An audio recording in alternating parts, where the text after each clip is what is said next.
Welcome everyone to Fruits of the Orchard. Tonight we're going to be learning Parsha Ki Teitzei. And we're going to start, for those who have the book, on page 525. Insight called The Influence of a Place. So I'm going to read to you from one of the mitzvot in Parsha Ki Teitzei. Parsha Ki Teitzei is one of the three parshas with the most mitzvot. There's really mitzvah after mitzvah after mitzvah in this parsha. So one of them is the following.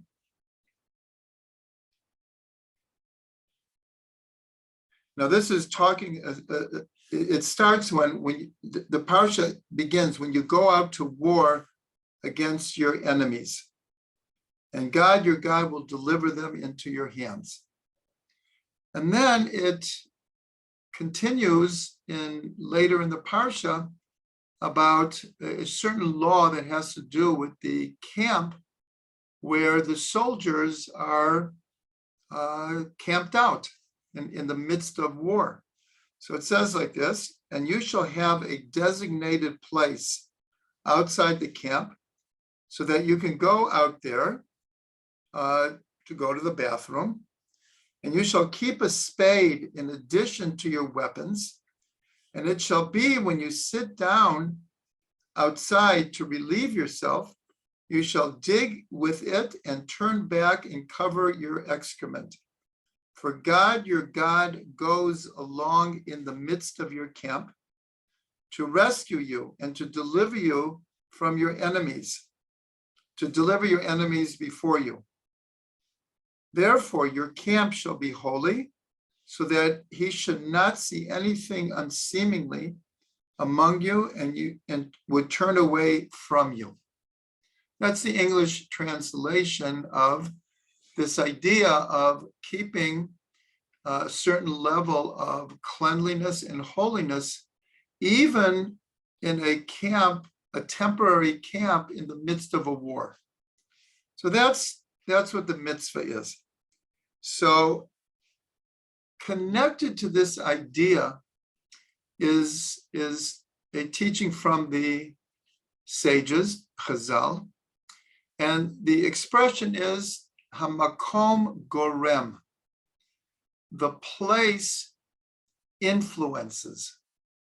So what does this mean? And we can understand it from what I just read, that God, through the Torah, is demanding that even in temporary situations, even in the midst of war, one needs to keep a certain level of cleanliness and holiness in the camp, because that influences the overall attitude, the overall energy of what's happening in the camp. So just for an example, and these are things that we all experience at different times for the positive and for the negative. It's not just a negative. When it says hamakom gorem, the place influences, it could be for the good or not so much for the good. So I think everyone knows that, let's say you go into a synagogue and it's a mess. The floors are dirty, there's trash all over. There's nothing in order. Books are all over the place, whatever. And so it influences one's feeling. If one goes into a Beit Knesset and it's beautiful and it's colorful and it's clean and it's aesthetic, so that also influences us. Now, we can't make a mistake and think that only physical beauty is the main factor. That's not really what we're saying here. But nonetheless, being in a situation where it's clean and orderly and beautiful influences us.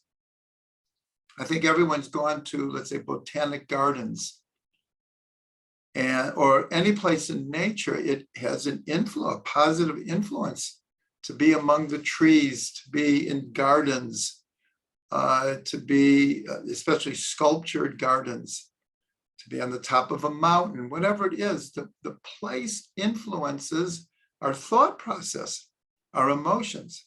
And the opposite, if let's say we find ourselves in the wrong part of town, and it's like the energy is like not positive, put it that way. It's everything's broken down, buildings burnt out, trash on the street. It influences us. So that's the basic idea, hamakom gorem. Now, we know that one of the ways that we refer to God is hamakom. And especially in the Talmud, that today, the main time that we use this expression hamakom is when we are visiting someone who is sitting shiva. And we'll say the words of consolation begins with hamakom yenachem. God, who's known as the place, will comfort you. But in the Gemara, many times Hashem is referred to as hamakom, the place. So where do we see an explanation of why do the sages adopt this reference to God as hamakom? So the main place is after the sin of the golden calf, and Moshe is praying for forgiveness. God reveals the 13 midot of rachamim, the 13 attributes of compassion. And in the narrative of the text, so Moshe wants to see God's face. And God says, no one can see my face and live. He said, but I will, there is a place with me, and I will hide you in the cleft of the rock, and I will put, again, this is symbolic, I will put my hand to shield you, and I will pass by, and my face you will not see, but my back you will see. And then God enunciates the 13 midot of rachamim. So on this verse, there is a place with me. Rashi says, Hu hamakom shel ha'olam, v'ha'olam eino mekomo. He is the place of the world, but the world is not his place. This is one of those highly paradoxical statements that need a lot of thought, that God is the place of the world.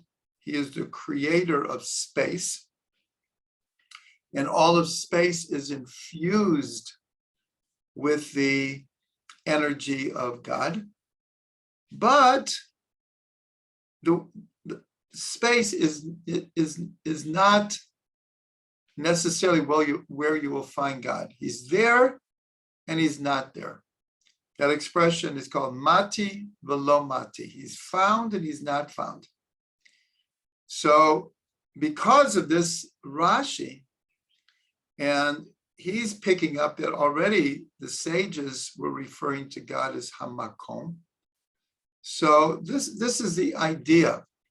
Hu hamakom shel olam, v'ha'olam eino makomo.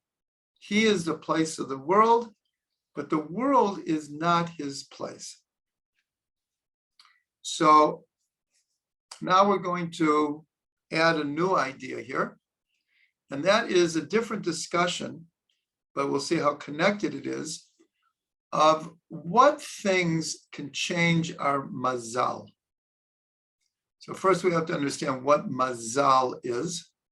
Like when we say mazel tov, what it literally means, a mazal is a constellation. The stars. astrology, astronomy. So when we say Mazal Tov, it quite literally means that the stars should be favorable to you, that the influence of the stars should be favorable to you. Mazal Tov should be good, a good mazal.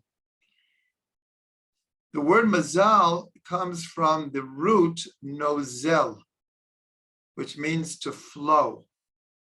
A liquid is nozel, it flows. So we're told that mazal are those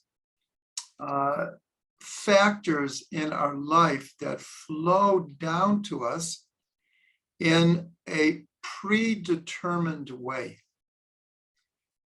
And there's a whole discussion in the Gemara, what things are predetermined, meaning before we come into this world. And this is deeply connected to the whole idea of reincarnation, where this is not our first time around. So we're all coming back to this world with a whole lot of baggage. And then we have, of course, we have DNA from our parents, and we have what race we're born into and what country we were born into and what religion we're born into, and all kinds of predetermined factors. So the Gemara is discussing, well, what can change someone's mazal? So they give 4 things that can change one's, we'll call it predetermined factors. We'll see in a minute how they can be changed. So one is by giving charity. We're told tzedakah can even save from death. And the second thing is prayer. The third thing is action. And the fourth thing is name.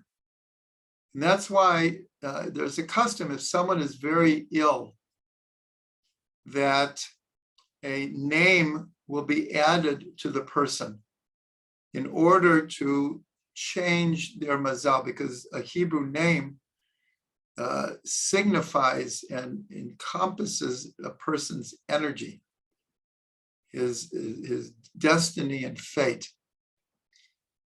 Just for example, my father, alav shalom, as a child was very, very sick. He actually didn't know if he would make it. And his given name was Nachum, but they added the name Chaim, life, Chaim Nachum. And he made it. He made it. Many other people in their last days, in like a last hope, sometimes the name is added if there's some chance of a change. A name will be added, and some people make it. So those are the 4 things: charity, prayer, action. And here we're going to interpret action as doing tshuva. The action is doing tshuva. And the last one is changing one's name. Now, I'll mention that this idea, not exactly, but very close, is incorporated into the Rosh Hashanah and Yom Kippur prayers in one of the more emotional parts of the prayer service called Unatana Tokef. Unatana Tokef is where we go through a whole list. Who is to live and who is to die? Who by water and who by fire? Who in their time and who not in their time? Who will be rich and who will be poor? In other words, all the things that are decided and judged on Rosh Hashanah and Yom Kippur. And then after this whole list and a pre-list of very elevated words, to some of the most inspiring words of the year, then everyone yells out, Uteshuva, Utefila, u'tzedaka mavirin et ro'a hagezera, that repentance, prayer, and charity can change even an evil decree. So in other words, even though there's this idea of our mazal being set in stone, we're being taught here, no, it's not. There's no doubt that everyone comes into this world, let's say, with a certain hand dealt to them. All of these predetermined factors that a person seemingly has no control over. A baby is born, and like I said, it's according to the religion, according to a race, according to a country, according to a generation. There's so many factors that a person's born into that they have to just deal with it.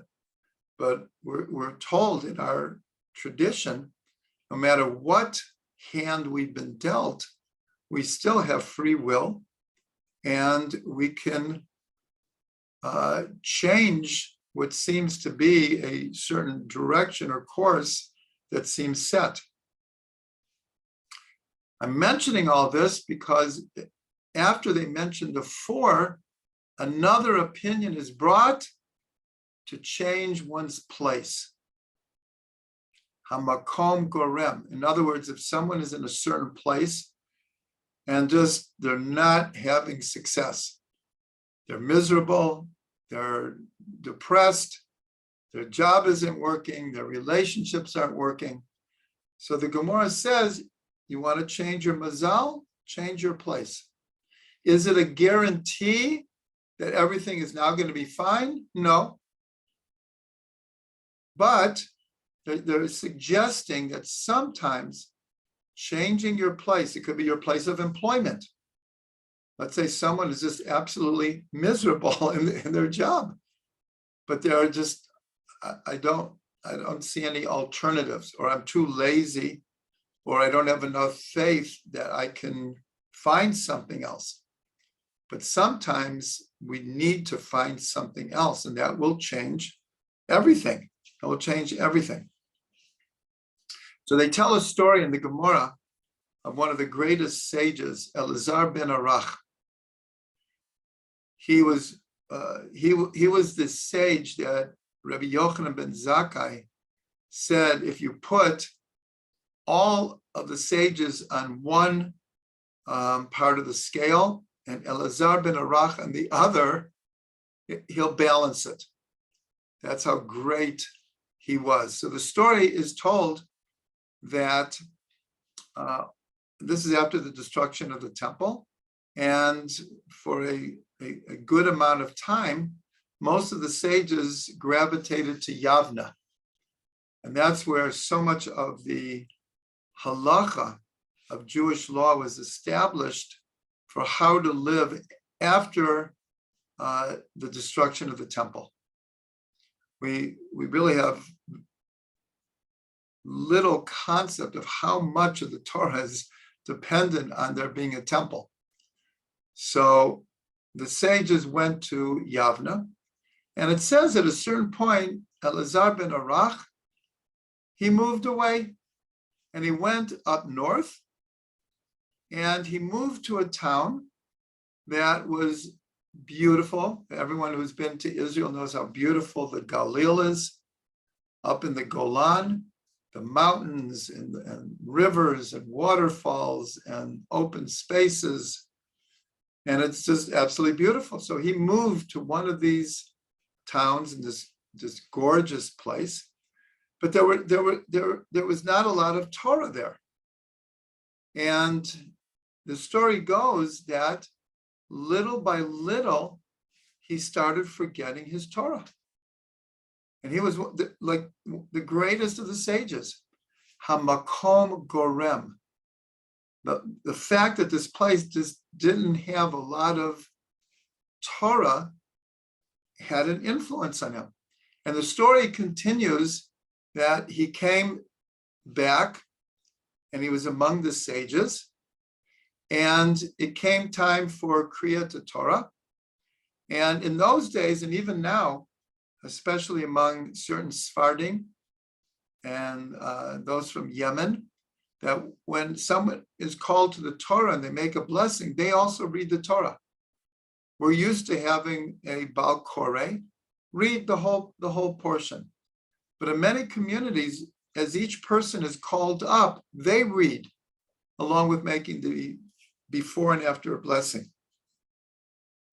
So Rabbi Elazar ben Arach is called up to the Torah. So he starts reading, and he makes mistake after mistake. And the sages are like shocked, like, what happened to Elazar ben Arach? It's not that his eyes were bad. He just he had lost his clarity. And so it says that all of the sages, like, instead of like coming down on him and castigating him and giving him rebuke, they prayed for him. And it said that his clarity came back to him. So it's a beautiful story. So here's just an example of hamakom gorem, the place influences. Now, we have a very famous teaching from the Baal Shem Tov. And in the discussion, there's a number of discussions in the Gemara about the stars, the constellations, astrology, what is permitted about astrology, what is forbidden from a Jewish point of view. And one of the ideas is Ein Mazal Yisrael. There is no influence of the stars on Israel. It's one of the opinions. The clarified idea is if one is connected to God, to Torah, to mitzvot, to holiness, to purity, then we can say Ein Mazal Yisrael, because the Talmud is full of information and ideas that the constellations do affect us. Just like we're saying a place affects us, and we can see it physically. If anyone lives near the ocean and goes there often, will know the difference between the tides on a full moon and a new moon. There's actually a physical influence, let alone a more spiritual or emotional influence. It's not a coincidence that so many of our holidays come on full moons. Pesach is a full moon. Sukkot is a full moon. Tu B'Shvat is a full moon. And Purim, Shushan Purim is a full moon. So it's a time of power.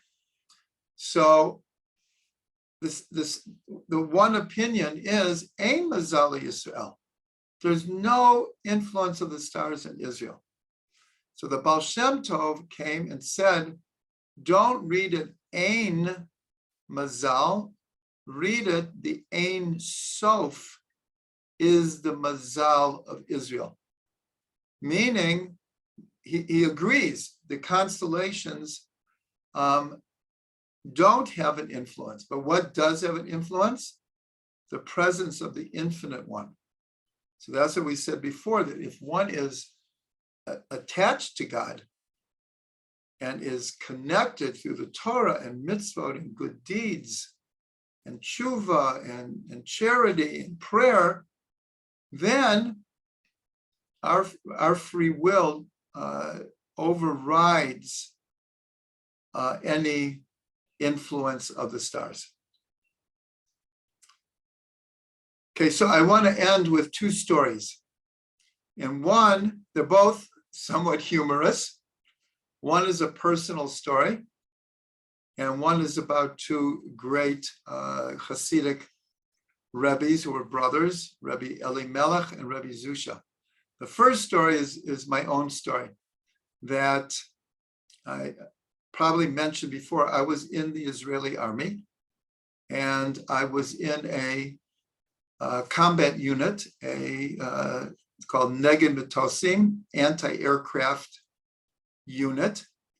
And we did a lot of maneuvers outside in all kinds of situations, just like the Parsha.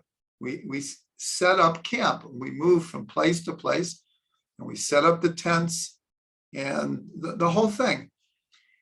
And so one time, and to be honest, I don't remember if it was this Parsha, but a lot of our maneuvers were in the summer. It's very hard to do maneuvers when it's pouring rain, though we did that also. But it was very hot. So it could have been this Parsha. And so anyways, we're there, and I do have to relieve myself. And so without thinking, I took a hoe with me, and I went out. I did what I had to do, and I covered it up. But it wasn't like I was thinking of this Parsha. It was just intuitive, or because I knew the halacha, but I just did it naturally. And then when I was walking back to the camp with my hoe, I stopped and I thought, oh my gosh, I just did a mitzvah that I've never done before, that's in the Torah. And I remember I was practically singing and dancing. And at the time I understood it was somewhat humorous, but it was real. I felt what's called simcha shel mitzvah, the joy of doing a mitzvah. So that's my personal story.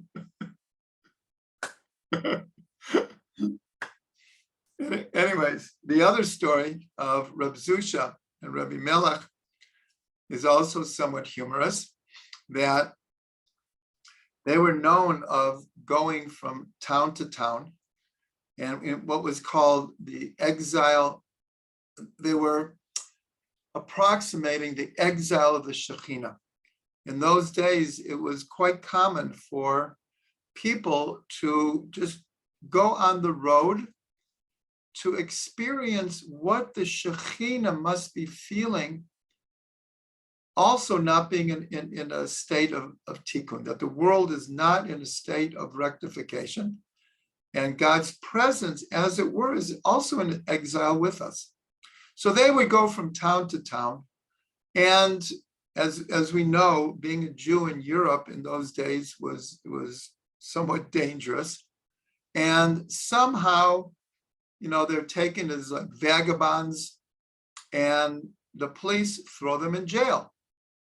And they're in this huge cell with all of these criminals. And the worst thing, though, is that in the middle of the cell, there is a pail. And this is where people relieved themselves. That's all they had. It was very somewhat barbaric. And so Rabbi Zusha and Rabbi Elimelech are sitting there, and they're like, besides the fact that they're in jail and they're with all these criminals and they didn't do anything wrong and they don't know how they're going to get out of jail. But now they say, like, we can't daven and we can't even talk in learning because of this pail in the middle of the room. And they were so dejected, because at least in a different situation, they're in jail, they could at least pray and talk Torah, but it's forbidden with excrement in the near proximity. So they're very sad and depressed. And then one of them thinks, wow, we're actually doing a mitzvah. What's the mitzvah? The mitzvah is if you're in a place that has excrement, you're forbidden to daven and you're forbidden to learn. So we're doing a mitzvah. And they got up and they started dancing and singing. And all of the other prisoners are like, they're crazy. What's going on? And they're just ruckus and they're dancing and singing. And the inmates are like banging on the, like, get these guys out of here. So the jailers come and they say, what's going on here? And the prisoners say, we have no idea, but they're crazy, but we know it has something to do with this pail in the middle of the room. So the jailers say, okay, I'll take the pail out. So he comes and he takes the pail out. And now Rabbi Zusha and Rabbi Elimelech can daven and talk in Torah. So it's the same thing. They came to the realization that at that moment, the mitzvah was not to daven and not to learn. But when they realized that, they did what I did. They danced and sung because, wow, even in this terrible situation, we're able to fulfill a mitzvah. So that is the story of Reb Zusha and Rabbi Elimelech. Okay, so that was our first insight tonight. Hamakom gorem, a place has influence. Okay, so the next insight we're going to do is about, one second.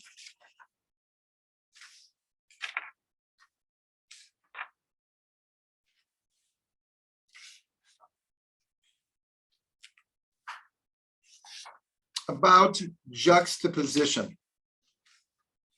About juxtaposition, it's on page 530, if anyone wants to follow.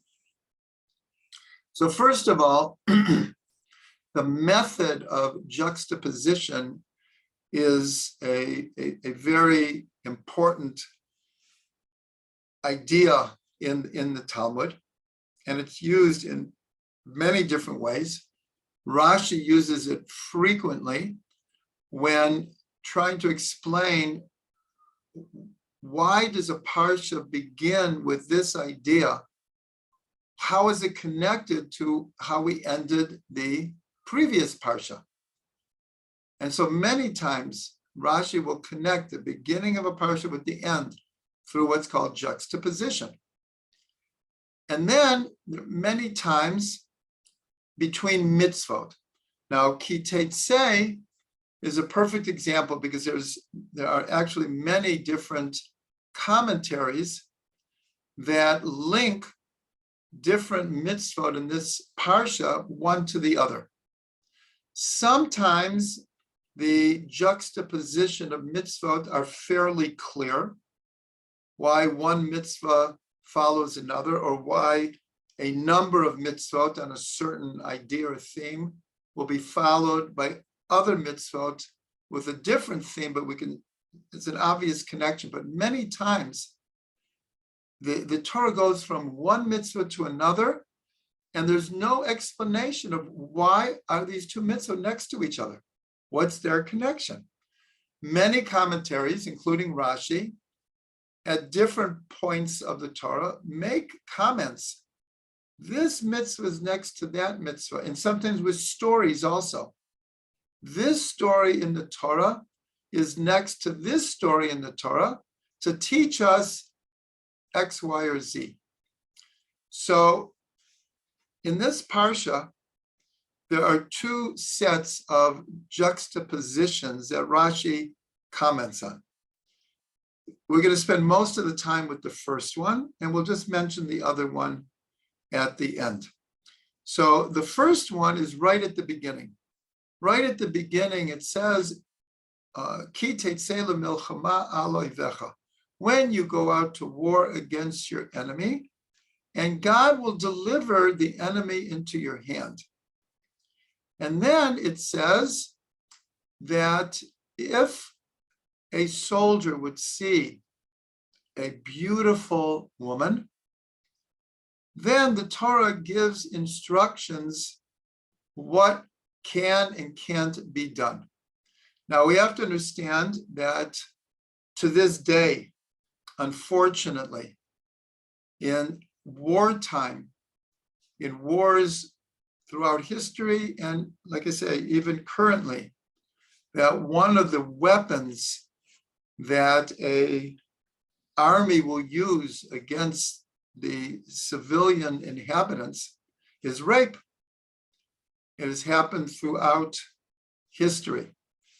And here we have a situation where a Jewish army is at war, and in the heat of war, a man sees a beautiful woman. And so the Torah says that if he's attracted to her, what he has to do, though, is he has to bring her home. She, as it were, sits in mourning for a month. She has to change her clothes. She has to cut her hair and her fingernails. In other words, to take away the outside superficial glamour that attracted him in the first place. And then after a month, if conversion is an option, he then could go ahead and marry this woman. So this is, it's given over in the beginning of this parsha. But right afterwards, with the Torah doesn't explain, it says that if a man has a beloved wife and a hated wife, we have to remember this time polygamy was acceptable. And a man has a beloved wife and a hated wife. And they both have sons, but the first son is born to the hated wife. So the Torah says that he is the firstborn. That you can't pass him over because he's from what's here. Hated is in like quotation marks. And then right after, another incident is discussed about a rebellious son who will not listen to his mother and father, who is a total glutton. In our day, it could be that he's a total drug addict. He's out of hand. And what do you do with him? And so the Torah says that the parents bring him to the court and say he's just, we can't control him. He's out of hand. And the court actually, not the court, but the Torah prescribes a death penalty. So there are these three mitzvot in a row that seemingly have nothing to do with each other. But Rashi says that if someone goes ahead and marries this beautiful woman who he's initially attracted to physically, sexually, he will end up hating her.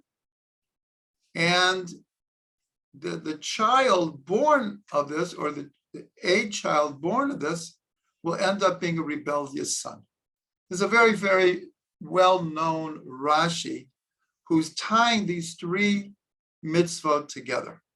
Now, there is so much to discuss about this. So I'll do my best to kind of hit the main points here. So I'm going to start from the end.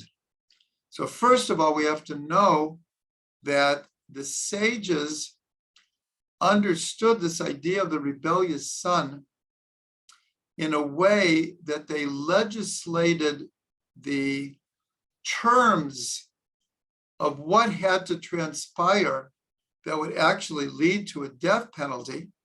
they basically legislated it out of existence. In other words, it's said in the Gemara that this case never happened. So then, of course, we'll ask, so why does the Torah tell us about it?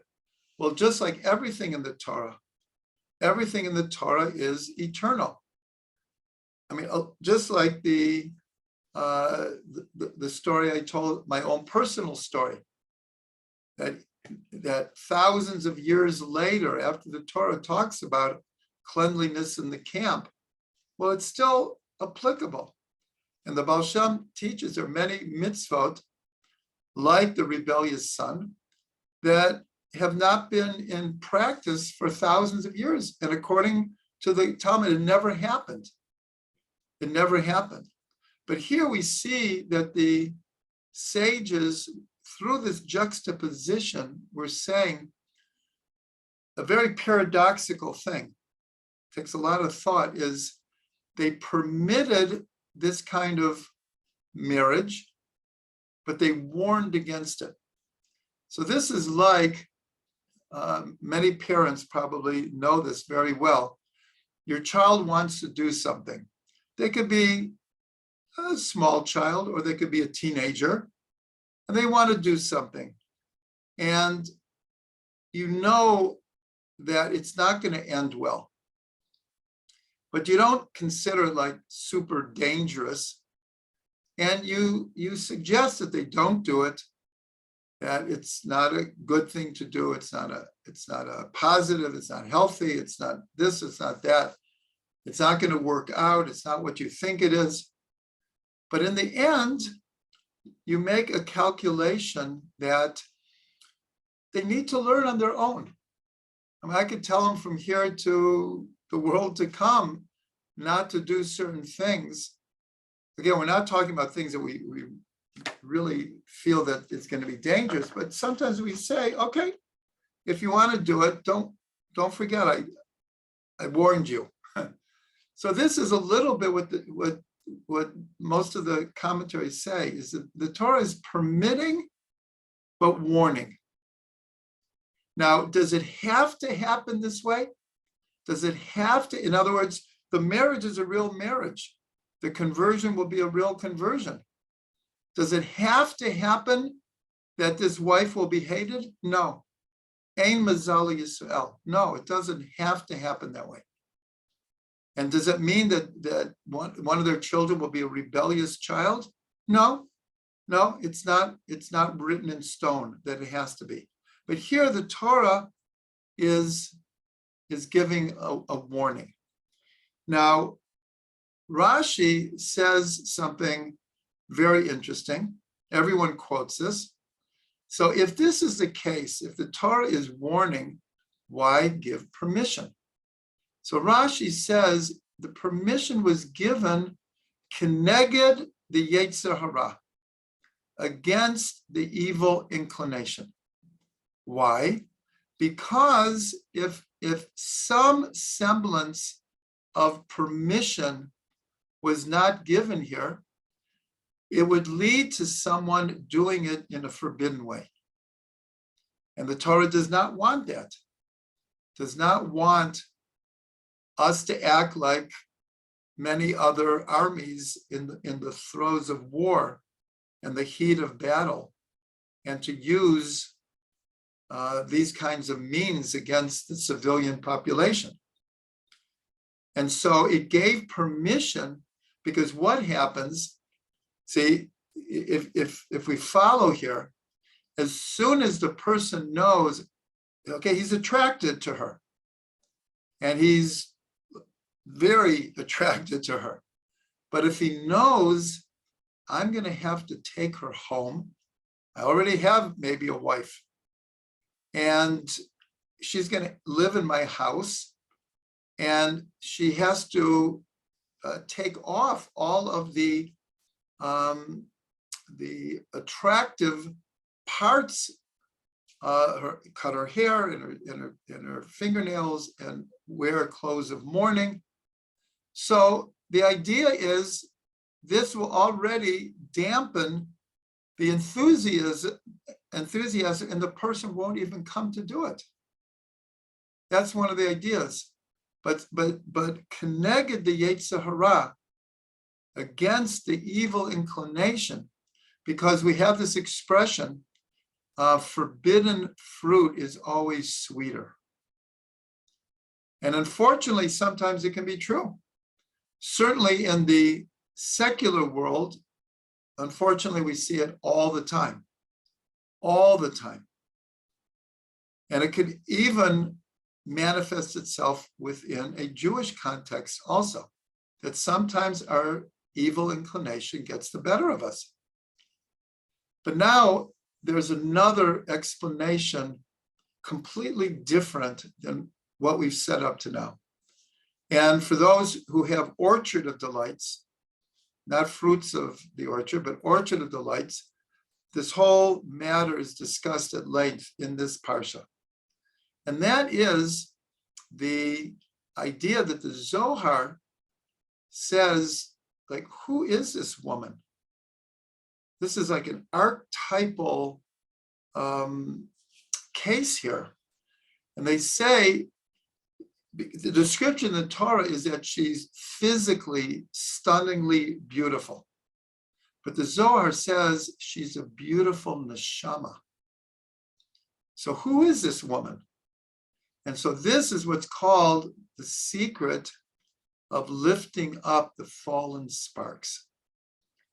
We know from what's called Shvirat HaKelim, the breaking of the vessels, how sparks of light, sparks of holiness shattered in the world of Tohu, and that this world is made up of the broken shards and the sparks of light that are spread out and hidden everywhere. And this is one of the most important teachings from the Arizal and the Baal Shem Tov. This idea of identifying and finding these sparks that are hidden in sometimes the lowest places, and redeeming them and lifting them up. And so just for example, in a real way, this was very much what not only Reb Shlomo did, but he would go to places that most rabbis would not go. He would go to yoga retreats, and he would go to the Munis, and he would go to the Hare Krishna, and he would go to all kinds of gurus and holy man jamborees. Why? Because he knew very well that probably anywhere from a quarter to half the people there were Jewish. And they were looking for spirituality. And he wanted to bring these sparks back. That's why he went to San Francisco, set up the House of Love and Prayer. Everyone, the whole Orthodox world thought he was out of his mind, hanging out with the hippies in San Francisco. But he saw that these were the highest neshamas. And he succeeded in turning on hundreds, if not thousands, of souls back, bringing them back to Yiddishkeit. There's also a very, very famous rabbi here in Israel, Rabbi Grossman, who's now fairly elderly, but he was called the discotheque rabbi. And he's Haredi, dresses Haredi and lives Haredi. But he felt the same way. He started going to discotheques and bars and engaging people in conversation and befriending them and bringing them back to Torah. So who is this woman in the Parsha, this beautiful woman? So the Zohar says she's a beautiful neshama, but she's trapped in a pagan society. And the Jewish soldier, it's brought down in the Gemara that in those days, only tzaddikim would go out to battle. going to war can bring out the worst in people. So tzaddikim went to war. So this whole idea has a whole different perspective than what we'll call the literal storyline here. But the idea of the juxtaposition here, that the idea of a hated wife and a rebellious son, is a warning that lifting up sparks from very low places is a dangerous enterprise. It's not so simple. It's not so simple. Not everyone can do it. And one has to be very, very careful about going about this.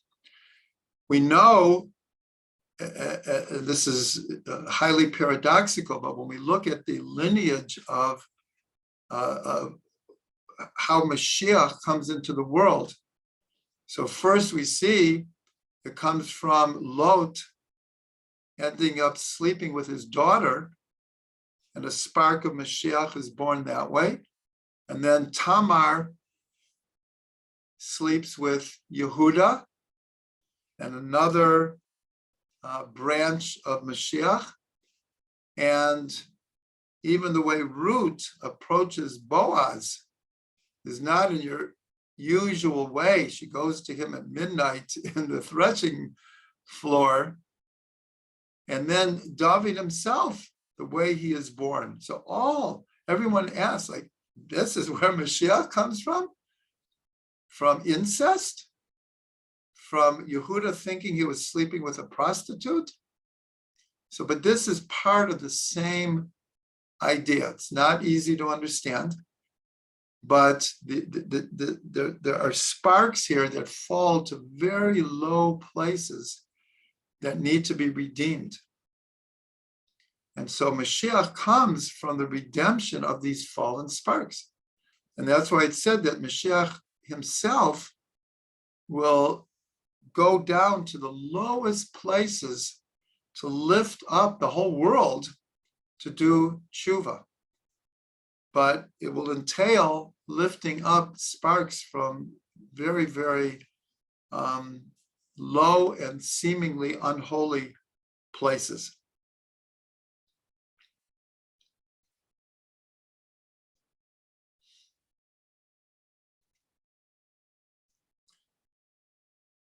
I want to end with one more idea that I didn't have a chance to explain in full about the rebellious son.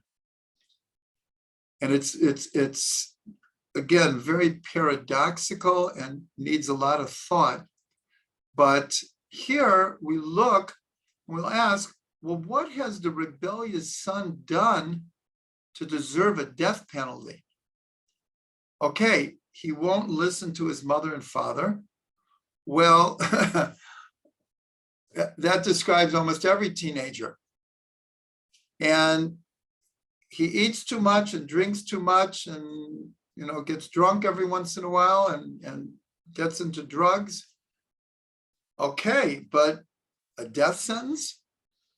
And so Rashi explains from the Gemara that something that you don't see any other place, that based on the flow of where this person is going, it's better to take them out of the world now before they, like a drug addict who begins to steal and begins to hold people up at gunpoint. And you see, the papers are full of this in cities around the world where drug addicts are so beyond their ability to deal with their addiction that they will, rob a store to get $100 so they can have their next fix. So the Torah is saying before this rebellious son gets to that place and he starts killing people, he is killed. Now, you don't see this any other place. That based on something that may happen, we don't know if it will happen. There's no guarantee that this person won't do tshuva. What happened to tshuva? What happened to repentance? So that's why it's very mysterious. But again, we have this tradition. It never happened. It never happened. And since it never happened, this whole idea of the death penalty for this person based on what they might do in the future is also theoretic. It didn't happen. So it was never put into practice.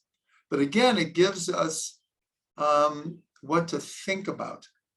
It gives us what to think about. And this goes back really to our first discussion of mazal and predetermined forces. And can we do tshuva? Can we change a certain direction that we're going in life? And our answer is yes.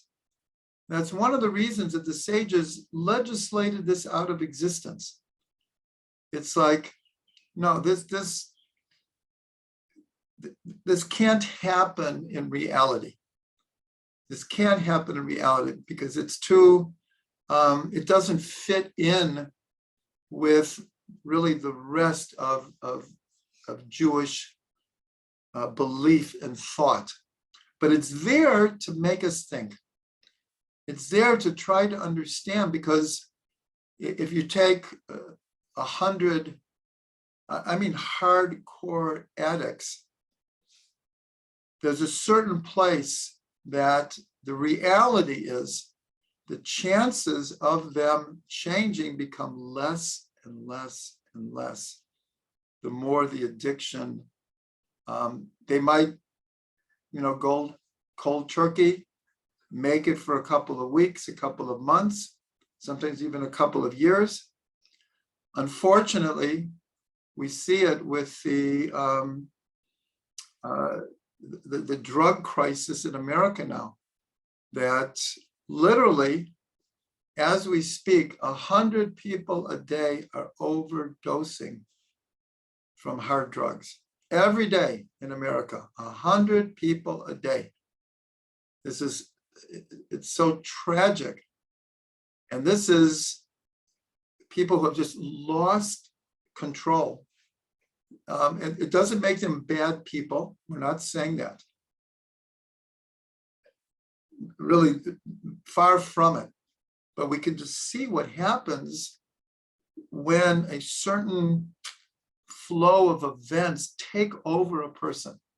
So we have this whole idea of the rebellious son, again, to teach us certain ideas and to debate them and to try to understand how far does free will go? How far does hamakom gorem? If a person gets into a certain headspace, I didn't mention that in the first idea, but the idea of a place influences. So we use this expression, we're in a certain headspace, because mentally and spiritually and psychologically, the place that we put our attitude, the way we look at the world, is also influences how we can make decisions. So I just want to end that this is a month of Elul, and these are great questions for all of us to be asking ourselves when we look at our own direction in life. We look at also the things that we think that we can't change or that we would like to change, but we don't know if we have the strength.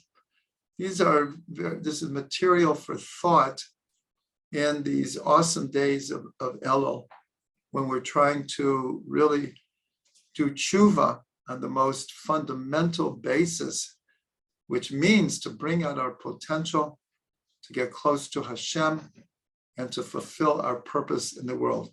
May we all merit to do that.